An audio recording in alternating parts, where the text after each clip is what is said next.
Hey everyone, welcome and welcome back to my channel Smita the smile. और मैं आपकी स्मिता लेकर आ गई हूँ नए क्वेश्चंस के साथ नई सीरीज आपके लिए। तो देखना मत भूलिए, देखिए और सॉल्व करिए क्वेश्चंस और एंजॉय करिए सीरीज को। ऐसे ही नए नए क्वेश्चन लेकर मैं आती रहूँगी डे बाय डे। तो आपको चैनल को सब्सक्राइब कर लीजिए और बेल आइकन प्रेस कर लीजिए ताकि आपका एक भी पार्ट देखना ना भूल पाएँ, आप सभी पार्ट की प्रैक्टिस कर सकें ताकि आपके एग्ज़ाम में बहुत सारी हेल्प हो सके। सबसे पहले बताइए कैसे हैं आप सब और कैसी चल रही है आपकी तैयारी। आपकी तैयारी आगे बढ़ रही है या नहीं बढ़ रही है, क्योंकि टाइम बहुत कम बचा है और जितना कम टाइम बचा है उतना ही प्रेशर बढ़ते जा रहा है कि कैसा एग्ज़ाम आएगा, मेरी प्रिपरेशन सही तरीके से हुई या नहीं। तो इसी को और आगे बढ़ाते हुए मैं कुछ नए क्वेश्चंस के साथ आज फिर से आपके सामने हाजिर हो गई हूँ एक नई वीडियो लेकर। तो आप इस वीडियो को देखिए और इसके क्वेश्चन सॉल्व करिए। चलिए तो वीडियो को आगे बढ़ाते हैं। चलिए तो स्टार्ट करते हैं आज की क्लास। आज का सेशन स्टार्ट करते हैं नए क्वेश्चंस के साथ। नेतृत्व किसे कहते हैं? जो नेतृत्व होता है यानी लीडरशिप होती है उसे वो किसे कहते हैं? समूह को लक्ष्य की प्राप्ति की दिशा में प्रभावित करने की प्रक्रिया, लक्ष्य प्राप्त करने वाला समूह यानी जो एक जो टारगेट होता है उसको प्राप्त करने के लिए जो ग्रुप बनाया जाता है उसको नेतृत्व कहते हैं। या पर समूह को लक्ष्य की प्राप्ति की दिशा में प्रभावित करने की प्रक्रिया यानी जो ग्रुप बनाया गया है उसको प्राप्त करने के लिए जो प्रोसेस की जाती है उसको नेतृत्व कहते हैं। या फिर सी है ऑप्शन, समूह को लक्ष्यों की प्राप्ति की दिशा में प्रभावित करना, और इनमें से कोई नहीं। तो चलिए इसका राइट आंसर बताते हैं। इसका राइट आंसर है ऑप्शन सी, समूह को लक्ष्यों की प्राप्ति की दिशा में प्रभावित करना। यानी कि जो ग्रुप बनाया गया है उसको उस दिशा में ले जाना, उस दिशा की ओर प्रेरित करना जो टारगेट को पूर्ण करने की ओर जाती है। ठीक है, तो एक लीडरशिप ऐसी होती है जो ग्रुप का लीडर होता है उसका मेन टारगेट यही रहता है कि जो उसका लक्ष्य बनाया गया है, जो उसका एम है उसको प्राप्त करना और सभी लोगों को उसी के लिए प्रेरित करना। ठीक है, तो राइट आंसर ऑप्शन सी होगा। ठीक है, नेक्स्ट क्वेश्चन पर बढ़ते हैं। नेक्स्ट क्वेश्चन है, मित्र मंडली के सदस्य किस प्रकार का सामाजिक समूह है? जो मित्र मंडली होती है उसके सदस्य किस प्रकार का सामाजिक समूह है? बाह्य समूह, आंतरिक समूह, कार्यात्मक समूह या राजनीतिक समूह? तो मित्र मंडली के सदस्य आंतरिक समूह के अंतर्गत आते हैं। ऑप्शन बी इसका राइट आंसर होगा, क्योंकि जो मित्र मंडली होती है वो आंतरिक रूप से ही होती है और वो अपने डिसीजंस को एक दूसरे तक ही रहते हैं, बाहरी तौर पर उनका पता नहीं चलता। ठीक है, तो इसका राइट आंसर ऑप्शन बी हो जाएगा। नेक्स्ट क्वेश्चन की तरफ बढ़ते हैं। नेक्स्ट क्वेश्चन है, समाज में सामाजिक दृष्टि से परिभाषित पद या स्थिति को क्या कहते हैं? सामाजिक दृष्टि से जो पद दिया जाता है किसी व्यक्ति को समाज में उसे क्या कहते हैं? भूमिका, उसकी भूमिका कहते हैं, अंतरक्रिया, उसकी अंतरक्रिया कहते हैं, हैसियत या फिर कोई नहीं। ठीक है, तो इसमें पूछा गया है कि एक व्यक्ति को समाज में या सामाजिक दृष्टि से परिभाषित किया जाता है कि फला आदमी इस तरीके का है और ये जिम्मेदार हैं, ये द्विवेदी फैमिलीज हैं, उनकी क्या अहमियत है, ये पूछा गया है। मतलब किस पद पर समाज के द्वारा उसे बैठाया जाता है, तो उसको जो जिस पद पर बैठाए जाते हैं वो क्या कहलाती है? तो इसका राइट आंसर ऑप्शन सी होगा, वो उसकी हैसियत कहलाती है। तो हैसियत बोलते हैं, जैसे एक शब्द होता है जो लोकल लैंग्वेज का होता है कि हैसियत के अकॉर्डिंग उसको पद दिया जाता है, जिसकी जितनी औकात या हैसियत होती है उसी के अकॉर्डिंग पद दिया जाता है। तो इसका राइट आंसर ऑप्शन सी होगा। ठीक है, नेक्स्ट क्वेश्चन पर बढ़ते हैं। सबसे छोटा सामाजिक समूह क्या है? सबसे छोटा सामाजिक समूह यानी जो समूह में रहता है, समाज से रिलेटेड परंपराएं मानता है, समाज को मानता है, उसका सबसे छोटा चीज क्या होती है? जैसे ऑप्शन में है परिवार, गांव, देश और राज्य। तो देखो सबसे पहले तो सबसे छोटा परिवार ही होगा, फिर उसके बाद गांव आएगा, फिर राज्य आएगा और फिर देश आएगा। ठीक है, इस तरीके से लाइन बाई लाइन आते हैं। तो सबसे छोटा तो परिवार ही रहेगा, तो ऑप्शन ए राइट आंसर हो जाएगा। ठीक है, चलिए नेक्स्ट क्वेश्चन पर बढ़ते हैं। नेक्स्ट क्वेश्चन है, निम्नलिखित में से किस अध्यापन सामग्री के लिए कहानी की आवश्यकता होती है। किस जो ऑप्शन 4 ऑप्शन दिए गए हैं उनमें से पूछा गया है कि किस चीज़ में, जो चारों ऑप्शन में से कौन सी ऐसी चीज़ है जिसके लिए अध्यापन सामग्री कहानी की आवश्यकता होती है। यानी कहानी को अध्यापन सामग्री के तौर पर यूज़ किया जा सकता है। चार्ट में जो कोई चार्ट दिया गया उसमें कठपुतली की अध्यापन करने के लिए कहानी सुनाई जाती है, या फिर प्रदर्शन के लिए, या फिर सभी के लिए, ABCD तीनों ऑप्शन राइट होंगे। तो उसके लिए तो देखिए, जो कठपुतली की कहानी होती है, कठपुतली की कहानी ही आ गया उसमें राइट आंसर, कि कठपुतलियों का जो खेल खिलाया जाता है उसमें कोई ना कोई कहानी ही बताई जाती है। तो कहानी की आवश्यकता की जो अध्यापन सामग्री है वो कठपुतली वाले गेम में ही पड़ती है। ठीक है, तो इसका राइट आंसर ऑप्शन बी हो जाएगा। चलिए नेक्स्ट क्वेश्चन पे बढ़ते हैं। नेक्स्ट क्वेश्चन है, इनमें से कौन सा एक नेता का गुण है। एक जो नेता होता है, जो लीडर होता है, उनके गुणों के बारे में पूछा गया है कि उनमें क्या क्या गुण होने चाहिए, ये पता होना चाहिए। इसको डिटेल में पढ़ने से पता चलता है। बाकी जो क्वेश्चन मैं करा रही हूँ उसी से ही थोड़ा थोड़ा डिटेल बताती जा रही हूँ, तो ज़्यादा ज़रूरत नहीं है पढ़ने की। इन्हीं क्वेश्चंस को सॉल्व करते जाइए, इन्हीं से आपकी एक्सरसाइज पूरी हो जाएगी। तो एक जो लीडर होता है उसकी जो विशेषताएं या गुण होते हैं उनके बारे में पूछा गया है। तो पूछा गया है कि ऑप्शन ए प्रभावित करना, एक लीडर में दूसरे को प्रभावित करने का गुण होना चाहिए। ऑप्शन बी सहयोग करना, दूसरों का सहयोग करने का भी गुण होना चाहिए। मार्गदर्शन करना, मार्गदर्शन कराना भी होता है कि सही व्यक्ति को सही तरीके से सही रास्ता दिखाना, ये मार्गदर्शन कहलाता है। और ऑप्शन डी है सभी, यानी ये तीनों। तो देखो, जो किसी समूह का लीडर होता है, लीडर उसी व्यक्ति को बनाया जाता है वो जो पूर्ण तरीके से, हर तरीके से परफेक्ट हो, हर चीज़ का उसको नॉलेज हो। क्योंकि लीडर एक ऐसा व्यक्ति होना चाहिए जितने मान लो समूह में 10 व्यक्ति हैं और 10 तरीके के काम बताए गए हैं, तो लीडर को 10 पर निगरानी रखनी चाहिए और 10 को सही मार्गदर्शन, सही डायरेक्शन दिखानी चाहिए। जो समझ में नहीं आ रहा है जिसको, उसको समझाना चाहिए, उसका सहयोग करना चाहिए, और जो सामने वाले को प्रभावित कर सके कि हाँ ये लीडर बनने लायक है व्यक्ति।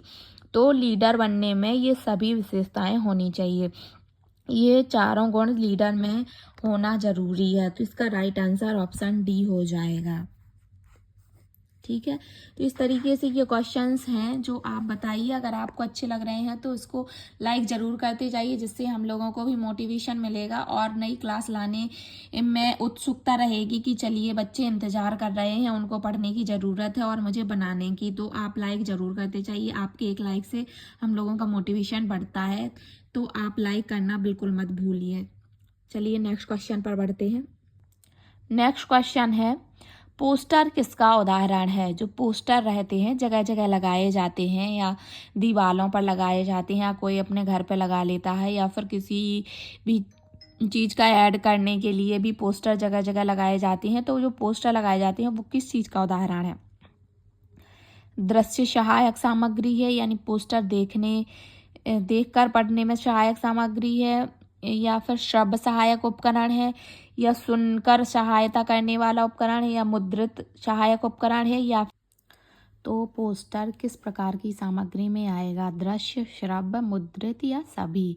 तो इसका राइट आंसर होगा ऑप्शन ए, दृश्य सहायक उपकरण है, क्योंकि पोस्टर को देखकर ही पढ़ा जाता है।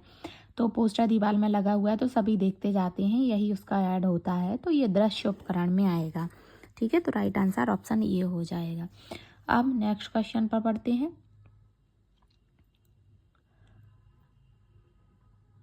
नेक्स्ट क्वेश्चन है, सामाजिक समूह सामाजिक अंतःक्रिया की एक प्रणाली है, यह कथन किसने कहा था। तो ये देखो, एक कोटेशन है जो रटने वाला क्वेश्चन है।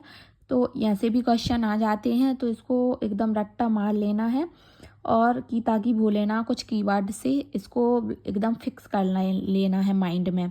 तो चलिए पढ़ते हैं। सामाजिक समूह या सामाजिक अंतःक्रिया की सामाजिक समूह सामाजिक अंतःक्रिया की एक प्रणाली है। यह कथन है HM जॉनसन का, और मार्शल जॉन्स का या फिर बोगार्ट्स का या फिर सिमेल का। तो यह जो कोटेशन है ये एच.एम. जॉनसन का है। एच.एम. जॉनसन ऑप्शन ये इसका राइट आंसर होगा। ठीक है। बाकी जो सामाजिक समूह होते हैं वो सामाजिक अंतःक्रिया यानी समाज के अंदर जो प्रक्रियाएं चलती हैं उसी की एक प्रणाली है। ठीक है। नेक्स्ट क्वेश्चन पर बढ़ते हैं। नेक्स्ट क्वेश्चन है, एक समाज के लक्षण दूसरे समाज में तेजी से जाते हैं तो इस प्रक्रिया को क्या कहा जाता है। जो एक ग्रुप होता है या एक समाज होता है, समाज यानी परिवार, आस पड़ोस के जो लोग होते हैं, एक गांव से और उसके आसपास के लोग, तो वो पूरा समाज में शामिल हो जाता है। तो एक समाज के जो लक्षण हैं वो दूसरे समाज में तेजी से जाते हैं तो इस प्रक्रिया को क्या कहा जाता है। आत्मसात्करण, विसरण, अनेकतावाद या मूल्यांकन।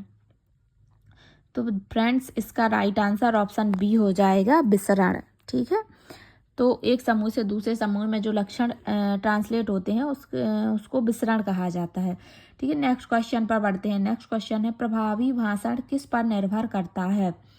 जो भाषण दिए जाते हैं यानी जो भाषण का जो प्रभाव होना चाहिए वही प्रभाव पड़े, यह किस पर निर्भर करता है। मौखिक संचार के संदर्भ पर, प्रदायगी पर या सामने रखे जाने वाले मुख्य बिंदुओं की पहचान पर, या फिर इनमें से कोई नहीं। ये पूछा गया है कि एक जो भाषण होता है उसका प्रभाव किस पर निर्भर करता है कि वो सही तरीके का भाषण था या नहीं। तो इसका राइट आंसर ऑप्शन सी होगा, सामने जो रखे जाने वाले मुख्य बिंदु हैं उनकी पहचान पर।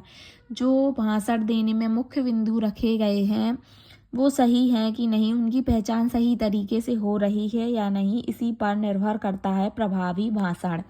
ठीक है। तो ऑप्शन सी इसका राइट आंसर हो जाएगा। नेक्स्ट क्वेश्चन है। नेक्स्ट क्वेश्चन, इनमें से कौन सा शाब्दिक या मौखिक संचार का उदाहरण नहीं है। नेगेटिव वर्ड आ गया है तो नेगेटिव वर्ड को पहले ही हाईलाइट कर लेना है, नहीं तो नेगेटिव वर्ड भूल जाते हैं और क्वेश्चंस अक्सर गलत कर देते हैं इसी वर्ड से। ये मैं सभी वीडियो में आपको बताती हूँ क्योंकि कई बार मेरे साथ भी ऐसा हुआ है कि मैंने नेगेटिव वर्ड नहीं पढ़ा और वो क्वेश्चन गलत कर दिया, बाद में बहुत दुख हुआ। तो मैं जो गलती कर चुकी हूँ मैं नहीं चाहती हूँ कि वो गलती आप लोग भी करें, तो इसलिए मैं बार बार वो वर्ड रिपीट करती हूँ। इनमें से कौन सा शाब्दिक या मौखिक जो संचार है वो वर्बल कम्युनिकेशन है, उसका एग्जाम्पल नहीं है। टेलीफोन, तो देखो टेलीफोन पे तो मुख से ही बातचीत की जाती है, तो ये तो वर्बल है ही, मौखिक ही है। और शब्द यानी शब्द तो देखो बोले जाते हैं तो शब्द का कोई रोल नहीं है। लेखन, देखो लिखना एक मौखिक नहीं है, लिखते हैं तो वो लिखित में ही आएगा।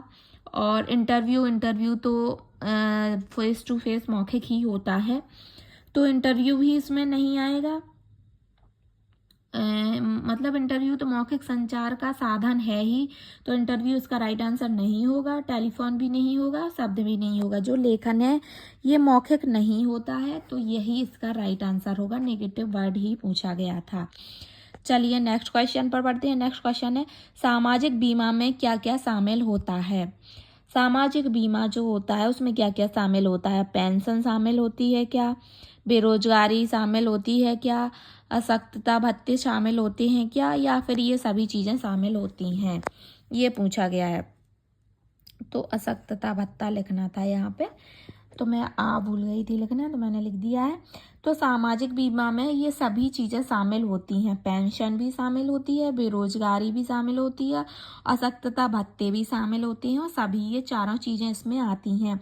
तो इसका राइट आंसर ऑप्शन डी ही हो जाएगा, उपरोक्त सभी। ठीक है। तो ये सेशन का लास्ट क्वेश्चन था। आपको क्वेश्चन कैसे लगे ज़रूर बताइए। वीडियो पसंद आया हो तो वीडियो को लाइक करिए, जिससे मुझे भी मोटिवेशन मिलेगा। इसी तरीके के और भी वीडियो मैं आपके लिए लाती रहूँगी। जब तक आपका एग्ज़ाम नहीं हो जाता तब तक आपका सपोर्ट करती रहूँगी, और अपने फ्रेंड्स के साथ भी शेयर करिए ताकि उनको भी हेल्प मिल सके। और इसी तरीके के नए नए क्वेश्चन लाऊंगी, क्योंकि जो मैनेजमेंट सब्जेक्ट है एक ऐसा सब्जेक्ट है जो किसी ने डिटेल में नहीं पढ़ा है। पर उसके एमसीक्यूज लगाना बहुत ज़रूरी है, तभी आप उसमें आगे बढ़ सकते हैं। और इसकी एमसीक्यूज भी इतनी आसानी से नहीं मिल रहे हैं फ्रेंड्स। मैं बहुत मेहनत करके ये क्वेश्चंस लेके आ रही हूँ आप लोगों के लिए, ताकि आप लोगों की कुछ हेल्प हो जाए। तो आप मेरे लिए भी इतनी हेल्प करिए कि आप कमेंट करिए, लाइक करिए एंड वीडियो को शेयर करिए। और चैनल पर नए हैं तो चैनल को सब्सक्राइब जरूर से कर लीजिए, और बेल आइकन प्रेस करना बिल्कुल मत भूलिएगा, ताकि टाइम टू टाइम आपको नोटिफिकेशन प्राप्त हो सके और आप बिल्कुल भी देरी ना करते हुए फटाफट अपनी प्रैक्टिस को आगे बढ़ा सकें। तो आपको वीडियो कैसे लगा ये ज़रूर बताइएगा कमेंट करके, और वीडियो को लाइक ज़रूर से करिएगा। Thank you for watching.